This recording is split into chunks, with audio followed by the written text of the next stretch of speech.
La vague 10. Cette vidéo est enregistrée le 7 septembre 2025 en direct sur Eternia. Enregistrée en direct. Laisse tomber.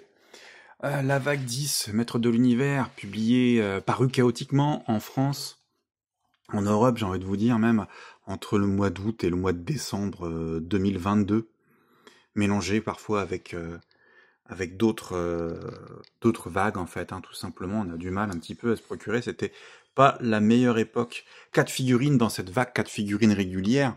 Le roi Rondor Digitino, pardon, Whiplash et un Trap Joe tout jaune. On verra un petit peu pour quelle raison il a cette jaunisse.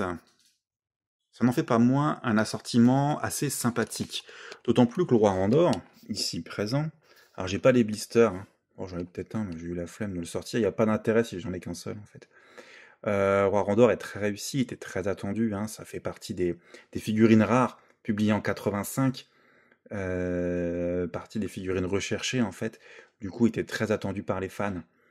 Digitino, quant à lui, on verra que c'est un personnage issu de la gamme Sunman and the Ruler of the Sun. Il n'a pas vraiment de background, mais bon, il fait l'affaire. Lizor, un des personnages emblématiques, encore une fois, de la gamme vintage, hein, je crois qu'il est dans la troisième vague, donc 84 peut-être, je sais plus exactement. Mais bon, c'est un personnage qui a laissé sa marque en fait avec sa queue et tout ça. On verra un petit peu ce que Mattel en a fait aujourd'hui. Et The Trap Joe, en fait, le jaune, allez, je vous le dis, je le donne en mille, c'est une version mini comics. On verra un petit peu pourquoi cette adaptation, ce genre de choses. Les deux, on verra ça juste après.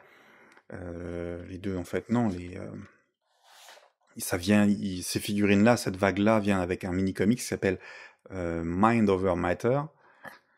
J'ai envie de dire l'esprit plus fort que tout, ou l'esprit plus fort que la matière. Euh, et pas de véhicule, ou presque, mais en fait, il y a pas rien en fait pour clôturer la vague. Il y a un pack plutôt cool, Zohar et Tila, Heroic Warrior Goddess, Commands, Flying Falcon into Battles, bon, un peu du charabia tout ça. Et un autre pack, celui-là, assez controversé, un peu boudé des fans aussi, hein, puisque c'est que des figurines qu'on a plus ou moins déjà. Sunman and the Ruler of the Sun, avec un Sunman qu'on a déjà, un Pighead qu'on a déjà, et un Space Sumo qui est parallèlement proposé sur Mattel Création. Du coup, ouais, voilà l'intérêt. Et en plus, pas de mini-comics, puisqu'il y a la place, il y a des cartons à l'arrière. Très compliqué, n'empêche, à avoir à l'époque, et c'est mon ami Olivier qui avait réussi à m'en déganter un. En fait, il en avait une dizaine grâce à Motujo. Euh, une histoire dont je me souviendrai toujours. D'ailleurs, j'ai même encore le carton d'emballage. Voilà. Allez, à présent, je pars pas tout de suite sur la review, hein. Non, non, non, non. Chaque review aura le droit à sa vidéo personnelle. Du coup, on va quand même comparer le mini-comics, hein. Ce sont toujours les vidéos de présentation que je présente les mini-comics Mind Over Matter à l'arrière. Voilà la différence. Donc, King Randor, ici, Heroic Ruler of Eternia, le dirigeant d'Eternia, héros. Digitino, Numerical Genius, un génie des maths. Whiplash, alors je vois pas ce qu'il y a écrit, excusez-moi. Evil Tay Trashing Warrior, Trashing, ouais, c'est Julière ça, donc ouais, la méchante queue qui balaye tout, guerrier quoi. Et Trap Joe, Evil and Armed for Combat, méchant et armé au combat, New First 2022, 22. Allez, quelques extraits ici de comics. Ah, les Skeletons, j'aimerais bien que ça sorte là. Randor qui utilise sa lance, c'est la première fois qu'on va faire ça. Aucun, donc, version euro, aucun dialogue. Digitino qui serre la main au roi Randor, je pense qu'il est très honoré. Sunman qui fait une apparition. De quoi ça parle? Allez, page par page. Alors, donc ça se trouve, on est, je pense, dans le palais d'Eternia ou dans le château des ombres, je sais pas. Il y a le maître d'armes Digitino, Orcon Digitino déjà là. Un tremblement de terre, et Randor qui est plus perspicace que les autres. Ah, donc on est bien à Eternos, en fait, le palais du roi Randor. Et en fait, il y a 2 rotators, 2 Rotoon en anglais, qui investissent, donc un avec un Skelecon et puis avec Lizor, ok. De l'autre côté, bah ouais, c'est une attaque. Alors ça doit être expliqué par là, hein, ce que vous avez dit Gentino aussi. Bon, ça va, il y a plein de soldats d'Eternia pour nous protéger. Et puis c'est la bataille. Ça devrait aller vite, il n'y a que 2 Rotones.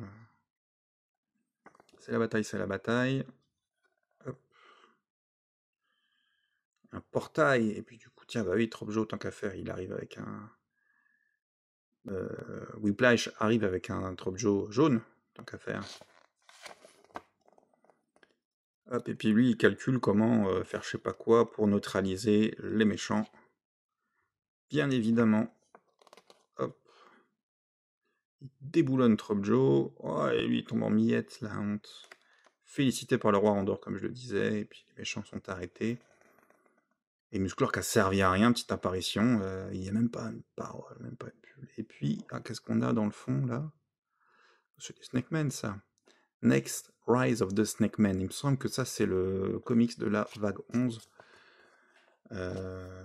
Soit c'est le comics de la vague 11, soit c'est le comics des figurines Deluxe dans la vague 11. Je crois qu'il y a King Is et Thunder Punchy Man. On verra ça dans quelques temps. Voilà, chers amis, merci d'avoir suivi cette vidéo présentation de la 10e vague. Donc on repart à l'aventure avec 6 vidéos en perspective. Et puis derrière ça, il y aura bien évidemment l'entre-deux vagues avec des figurines de chez Mattel Création. Alors, on se dit à très bientôt sur Eternia, bien sûr.